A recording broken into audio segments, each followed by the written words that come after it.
Yo, what's up, YouTube? As you can tell, my voice is super fucked up because I spent 2 entire days in a row screaming and stuff because of college prank stuff, and I found it to be kind of funny that my voice is in this state. So I just tried to record something and let's see how it goes.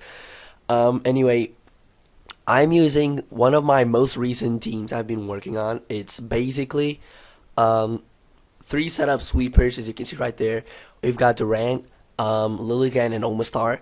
Then we've got a Hazard stack with Smeargle, a spin blocker, and then just a Pokemon that cleans up the game, which is Absol. I have a new version of this team, which I will probably present to you later, but for now, I've got Lumberry Durant with Iron Head X Scissor Superpower and Hone Claws.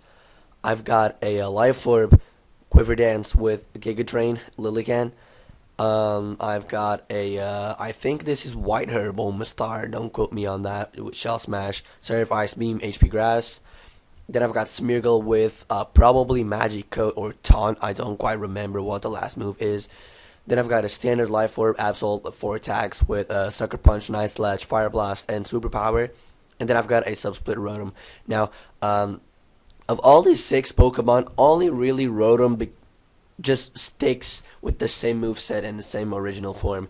The last team I've built has 5 of these guys. I replaced Absol with something else, but I'll probably present to you later. Anyway, my opponent is running Rotom Cut, Amoonguss, Galvantula, Sigilyph, Druddigon, and Hariyama. So, threat is going to be probably that Hariyama because it can live every single hit that I throw at it unless my Omastar is boosted up. And yeah, it's going to be a nuisance to take down. I have Rotom to block the Fake Out and whatever he wants to go for, and I can possibly weaken it with a Shadow Ball or a Thunderbolt. Probably Thunderbolt because it does more damage. Also have a Subsplit on that set. But looking at leads, probably Druddigon or Rotom, something of that sort, to counter my Smeargle, but I really don't care because I have a Focus Sash and I don't see any potential Lumberry user on his team. So let's go. He goes with Galvantula, and I go with Smeargle. He makes a nice play, Volt is out, and at this point he has to pick a Sleep Fodder. He goes into Rotom for some strange reason, I don't know why, but yeah, Rotom was kind of useful against my team because it's faster than everything, assuming it's Scarf. Regardless, I go for 1 layer of Stealth Rocks, and I know he's going to Volt Switch out, so I'm going to go to my Rotom to take it, because if he wants to go for a Bug Buzz predicting my Lilligan, it's going to be a mess, and I lose Lilligan early game, and I really don't want to do that. He goes into his Druddigon, and I got a Same Might free switch into Durant, because I know he's gonna probably my bad, Smeargle, because I knew he'd set up Stealth Rocks. Yeah, that's right, I forgot about that. And this gives me an opportunity to get 1 extra layer spikes, and I flutter off my Smeargle to this Druddigon. So at this point, I think he doesn't have Fire Punch, so I go into my Durant, and I noticed it in the beginning that he didn't have Rough Skin, because I think he had Bolt Breaker. So I go for 1 Hone Claws. That fucking Earthquake does a lot, and my X Scissor doesn't kill.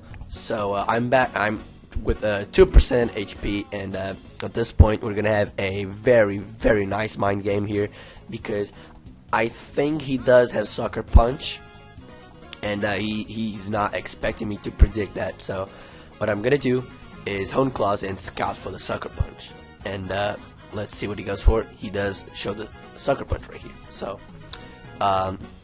we got ourselves in a situation where if I mispredict, my Durant dies, and Druddigon stays alive. Not that big of a deal because it's weakened, but because my Durant is really the best thing I have to take on this Druddigon other than my Omastar. And if I need to Ice Beam, he then gets a free switch into Galvantula and wrecks my team from that point on. So I need to take out Druddigon with this Durant in order for him not to get a free switch into Galvantula and wreck my team. So what I think he's going to do is a Sucker Punch until he feels comfortable enough with the amount of leftovers he has, and then he's going to strike me. So I'm going to predict him to go for the attacking move other than Sucker Punch on the 4th turn. So this was turn number 1. I'm going to go for a 2nd Hone Claws, and he's going to go for a Sucker Punch as I predicted, so everything goes according to plan.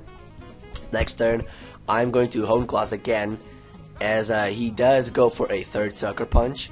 So he realizes that my attack is fucking +6 or +4 or whatever, and I know, okay, he's going to attack me this turn. I'm gonna go for Iron Head, and I nailed a prediction in his ass. I'm a fucking prediction god. Get popped real quick. He goes into Hariyama, and I really have no business switching out because Stealth Rocks are on the field, and I don't pack a spinner. Now I'm gonna go into my Rotom because if he goes for Ice Punch, it's whatever. He's probably not gonna kill me because he doesn't have the orb. He has leftovers for some reason. But I realize he's bulk up here, so that leftovers makes sense actually. However, he hits me with a Bullet Punch, and that doesn't even break the sub. So I'm gonna be back at full, and he's gonna go for it again. I don't know what his last move is. I know he has a fighting type move which he showed before. Bullet Punch. Bulk up, probably okay. That's right. She showed fake out, so he has a fake out, stab move, bulk punch, and then a bulk up. So I know I can take a bulk up with my substitute. So I'm going to predict him to go for a bulk punch, get a free sub, take the hit. Luckily, he doesn't get a crit and breaks through it, and I'm able to take out Hariyama. I went for a Shadow Ball just in case he wanted to go into a Mungus or something, which he does right here. But I get a very good opportunity to paint split off. And he's back at 48%, and he goes for an Ingrain. Now this is fucking weird. I don't get it, but he gets a nice recovery. But what I don't understand is why he did this, because this Shadow Ball does a fuck ton. I was predicting to be special defensive. I don't know what that damage is, but because he went for the Ingrain, he actually cannot switch out and regenerate. So this was a very bad play on his behalf. I'm able to take down this Amoonguss with a second Shadow Ball. I'm not behind the sub, but it really doesn't matter. He goes into his Galvantula, and he probably thinks Volt Switch is going to do, or Bug Buzz is going to do a lot, but he really doesn't. So I just go for a Shadow Ball and clean take this thing out. I really don't understand what happened. He goes into Sigilyph, and he can probably take a hit, and he does because he's bulky Cosmic Power, I think. He showed me stored power, so definitely he was a Cosmic Power with a Flame Orb. And at this point, I just really need to go into my Lilligant and go for an HP Rock because I think I'm faster because he's bulky.